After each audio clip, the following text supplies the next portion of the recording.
I have no intention of taking care of Grandma. I don't even want to see her face. Why don't you do it? Lily, my sister-in-law, said with a malicious grin.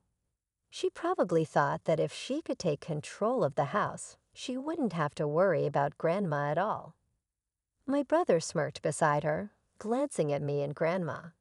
I could see it would be hard for Grandma to find peace in such an environment. "It's okay, Grandma, I'm here for you," I said confidently. "My name is Amy. I just turned 50, and I'm now enjoying the slow-paced life with my husband. Our 2 children have grown up and are following their own paths. The days when I juggled work and family while they were little seem like distant, tender memories now. Today, my life revolves around my work with my husband and the time I spend with my grandmother. My husband, Terry, and I run a well-known traditional restaurant. I manage the business as the owner, while Terry, a skilled chef, supports the establishment with his culinary expertise. I chose this path because I studied business in college and was fascinated by restaurant management.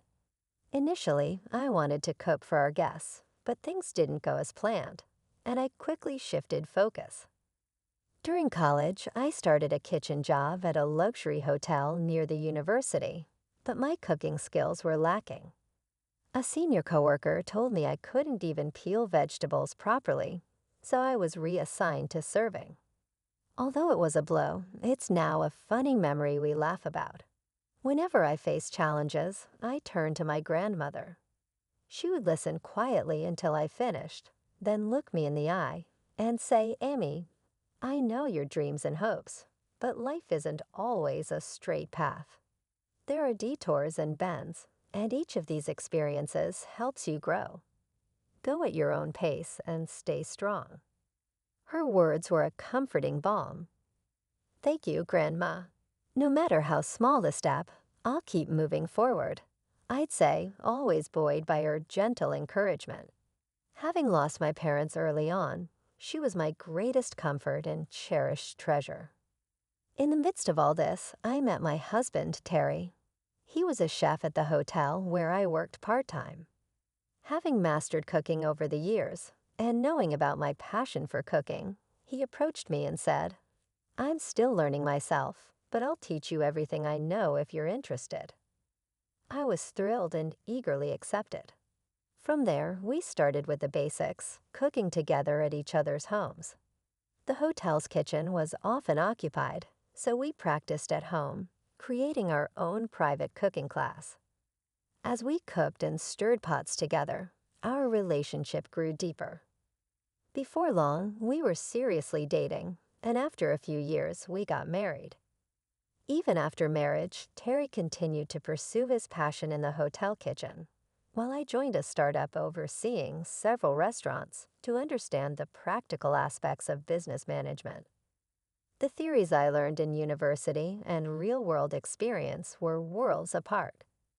Despite the challenges, I gradually got the hang of managing a business, and with the support of my company, we were given the opportunity to run the upscale traditional restaurant we had always dreamed of. I took on the role of manager, setting up the restaurant and inviting Terry to lead the kitchen. After completing his training, he was eager for a new challenge and happily accepted. Together, we nurtured and grew our restaurant, but my deep involvement in work meant I regrettably spent less time with my dear grandmother. Now Grandma lives with my brother, Colin. He's a serious office worker with a somewhat troublesome personality. When I excitedly told him about my new role as manager through a company program, his reaction was unexpectedly cold. "Wait, are you seriously taking such a risk? Wouldn't it be more secure to remain a regular employee? Besides, managers hired like that don't earn much, do they?" he asked with a skeptical look. "Colin, isn't that a bit harsh?" I tried to counter, but his stance was firm. "Amy, listen closely. Stability is the most important thing. Why are you so intent on doing as you please? Not just you, but your husband too. Do you realize how tough it is to run a business? What will you do if you fail? His words left me taken aback. Sure, running a business might be hard, but we had the support of the company. It wasn't entirely on us. Then, with a somewhat malicious grin, my brother's wife, Lily, chimed in.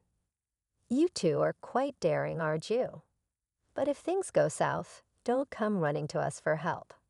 Her comment made me silently vow never to rely on them, no matter what. The reason my beloved grandmother ended up with such a mean sister-in-law began when my brother and his wife suddenly moved in. I discovered this during one of my visits when I rang the doorbell. Lily answered, looking surprised. "Oh, Amy, what are you doing here?" she asked. I was taken aback and blurted out, "Lily, why are you at Grandma's?" Taking a deep breath, Lily smiled and said, "Well, I'll let you in on a secret. Recently, I've been taking care of Grandma here. I wanted to spend more quality time with her, so we decided to move in." She seemed quite proud of herself. Admittedly, with a new restaurant and everything else, I had been too absorbed to notice the change. I had been extremely busy lately, which left me with less time for Grandma. With Lily spending more time at home, she had probably been looking out for her. "Thank you, Lily. It's really a big help," I said, though a pang of sadness hit me at the thought of missing time with my grandmother. When I dropped by Grandma's house, Lily often greeted me with a hint of sarcasm. "Oh, Amy, you're here again. Think Grandma's quite busy, you know." "But then this is Grandma's house," she remarked. I would respond with a smile. "Sorry, I just wanted to chat with Grandma." Visiting Grandma's house every weekend was my joy. She always welcomed me with a warm smile, but lately I had noticed she wasn't her usual energetic self. I tried to brush it off as my imagination, but one day my fears became a reality. When I knocked on Grandma's door and received no answer, I gently opened it to find her collapsed at the entrance. In shock, I rushed to her side, shouting, "Grandma, are you okay?" I immediately called an ambulance, and she was taken to the hospital. I accompanied her, and before I knew it, night had fallen. After some time, a doctor called me in to discuss her condition. He began with the ominous words, "She doesn't have much time left." I was devastated and struggled to process the news, but I understood that Grandma was greatly ill. It turned out that this was her regular hospital, and the doctor explained that her condition was beyond surgical intervention. It was best for her to rest at home. While absorbing this news, I received word that Grandma had regained consciousness. I hurried to her room, where she greeted me with a weak smile. "Amy, I'm sorry for surprising you," she said, her voice faint. Through my tears, I asked, "Why didn't you tell me earlier, Grandma?" She replied softly, "I didn't want to worry anyone." At that moment, I felt the profound depth of Grandma's strength and kindness. I decided to cherish the time we had left and spend more quality moments with Grandma. "How about we tell everyone about your illness?" I gently suggested to her. She seemed a bit surprised by the idea, but agreed. I hoped my brother and his wife would appreciate the chance to be with Grandma in her remaining days. A few days later, Grandma was discharged from the hospital. However, this didn't signify improvement. She was sent home because there were no more treatment options available. When we arrived at Grandma's house, my brother and Lily were lounging in the living room, their expressions relaxed. Lily, with a cheerful tone, remarked, "Where have you been? It's been so relaxing here while Grandma was away." My brother chuckled and added, "It's been refreshing to have some peace and quiet without Grandma's voice around." I was taken aback by their comments. One look at Grandma, and it was clear how serious her condition was. Trying to keep my emotions in check, I said, "Stop with the jokes. Grandma's condition is very serious. They can't treat her at the hospital anymore." Both my brother and Lily looked stunned. My brother, clearly in disbelief, asked, "You're joking, right?" Lily seemed to dismiss my words with indifference. Taking a deep breath, I told them firmly, "It's true. If you don't believe me, you can ask Grandma's primary doctor directly." With a frail voice, Grandma added, "Actually, I don't have much time left. There's not much I can do from now on." Lily's eyes widened in surprise.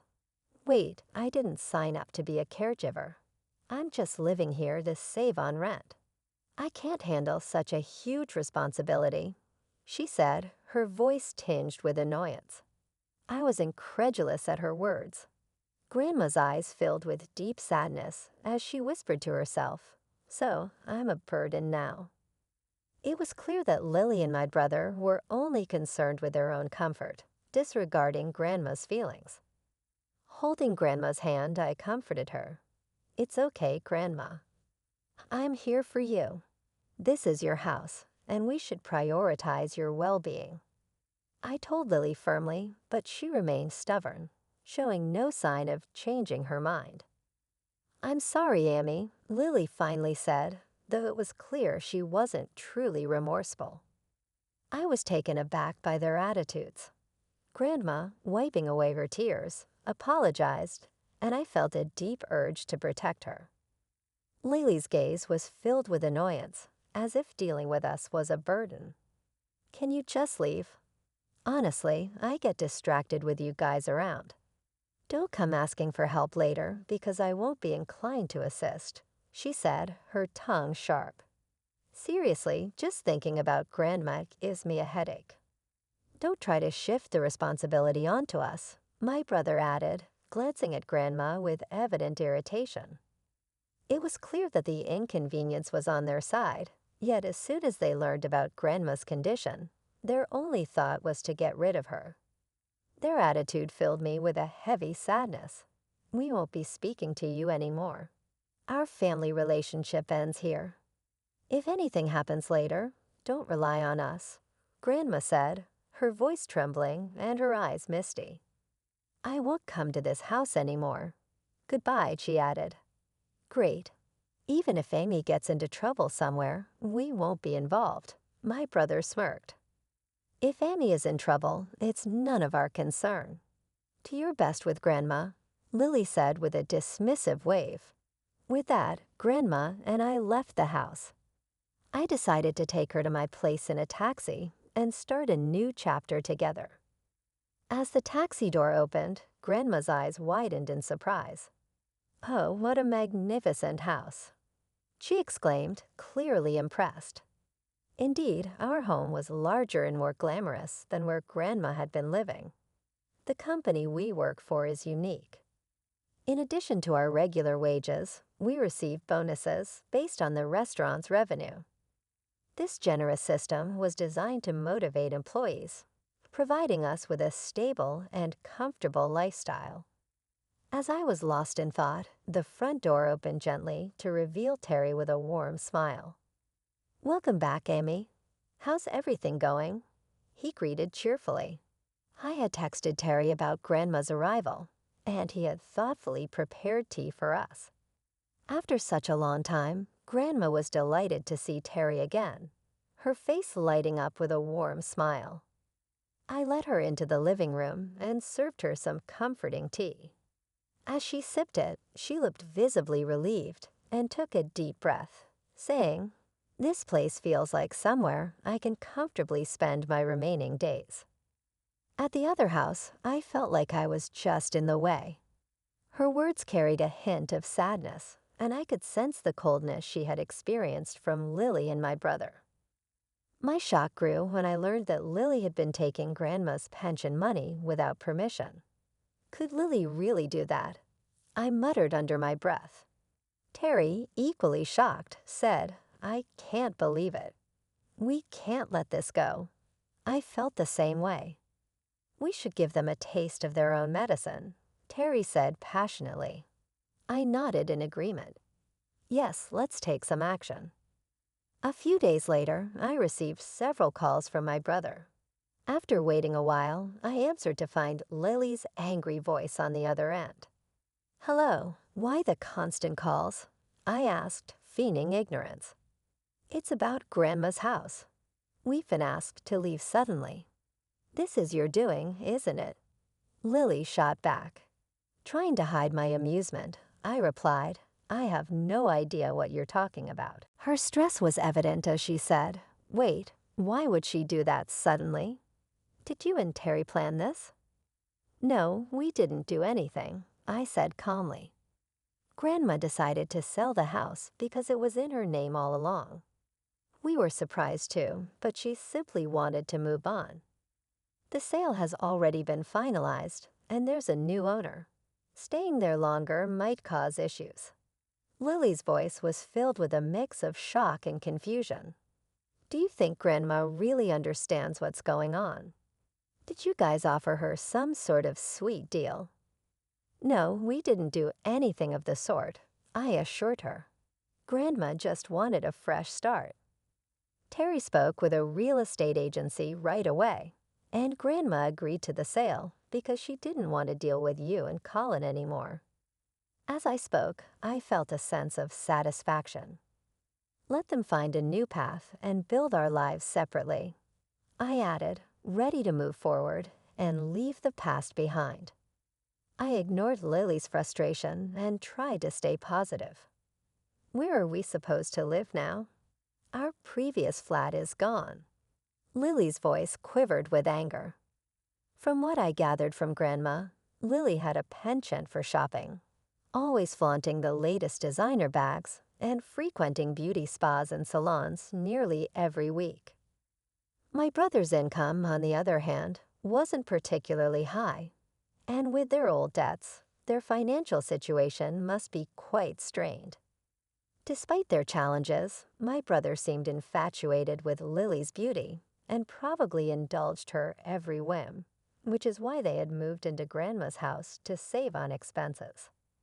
To be honest, I wasn't overly concerned about their situation, so I playfully suggested, why not try staying in a motel for a while? Oh, but it might be tough if you're short on money. Lily paused, then replied in surprise, Why are you talking about our financial situation? I didn't get any response from my brother at that moment. Later, Grandma took the phone and, smiling, said, Actually, I told Amy everything. And by the way, Amy's house is really nice, spacious with the latest appliances and very comfortable. It's completely different from what you're used to. My brother seemed intrigued by Grandma's words. When he took the phone, he asked, Why are you guys so rich? I thought you were struggling financially. It might surprise you, but aside from our regular salaries, we also receive a substantial bonus. Roughly speaking, we probably earn about twice what you make in a month. Both of us work hard and live comfortably, I said with a hint of pride. He was silent for a moment, clearly taken aback. Seriously? Yes, I confirmed. You always said full-time employment is the best, but maybe you should broaden your horizons. We seem to be managing quite well with our approach. I advise you to sort things out on your own, without relying on us. Lily's sweet voice then surprised me with a request.